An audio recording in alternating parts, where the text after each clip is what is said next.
দীঘা ট্রাফিকের দুস্থদের শীতবস্ত্র বিতরণ ও পথ সচেতনতামূলক কার্যক্রম।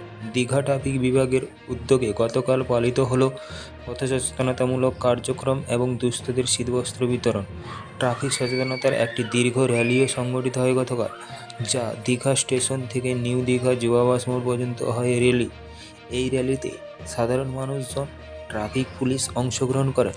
ট্রাফিকের পক্ষ থেকে পথচারী ও বাইক চালক থেকে শুরু করে চারচাকা সমস্ত যানবাহন চালকদের সচেতন করে তোলা হয়। এছাড়া গরিব দুস্থদের হাতে শীতবস্ত্র বিতরণ করা হয়।